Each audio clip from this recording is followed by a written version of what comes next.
Hello everyone, good afternoon সবাইকে। কেমন আছো সবাই? আজকে তোমাদের সঙ্গে আলাপ করিয়ে দেবো আমার কিচেন গার্ডেনের একজন সদস্য।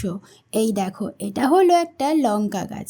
এখানে দেখো, এই লঙ্কাটা আগের সপ্তাহে হয়েছিল, হয়তো আমি যখন তুলেছি একে মিস করে গেছি, তাই এটা থেকে গিয়ে লাল হয়ে গেছে। বাকি দেখো আরও প্রচুর লঙ্কা হয়ে রয়েছে, তার মধ্যে আমি এখন কিছু তুলবো আর কিছু রেখে দেবো যেগুলো একদমই ছোট ছোট আছে, যেগুলো সামনের সপ্তাহে তুলবো। আবার এই গাছটাতে প্রত্যেক সপ্তাহে প্রচুর প্রচুর লঙ্কা আমি তুলি। যখনই তুলি কখনো 10টা 12টা, কখনো 15টা। এই দেখো, এই লঙ্কাটা চিংড়ি মাছের মতো গোল হয়ে গেছে। এরকম কয়েকটা পিস থাকে চিংড়ি মাছের মতো গোল হয়ে যায়, সেগুলো আমার কাজে এসে যায়। তবে লঙ্কাগুলো কিন্তু খুবই ঝাল।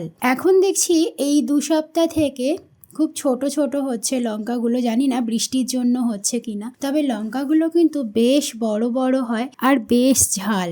আমি যে শুকনো লঙ্কা কিনেছিলাম একবার, সেই লঙ্কাগুলো বেশ বড় বড় আর মোটা মোটা ছিল। তো সেই শুকনো লঙ্কার বীজগুলোই আমি ফেলে দিয়েছিলাম, তার থেকেই এই চারাটা বেরিয়েছিল।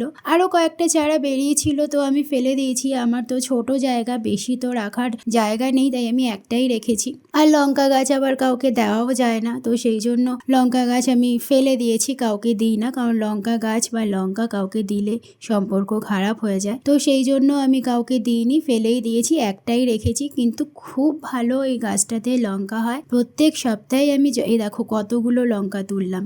এতগুলো লঙ্কা তুলি প্রত্যেক সপ্তাহে, 10টা 12টা 15টা, কখনো কখনো তো 20টাও হয়। তো এই দেখো, এই লঙ্কাগুলো খুবই ছোট, উঠে গেল পাতার সঙ্গে, মানে ডালের সঙ্গে পুরো ভেঙে উঠে গেল। তো এই ছিল আজকের ভিডিও। কেমন লাগলো তোমাদের অবশ্যই জানিও। তো আজকের মতো এখানেই শেষ করছি, ফিরে আসবো নেক্সট ভিডিওর সাথে। টাটা।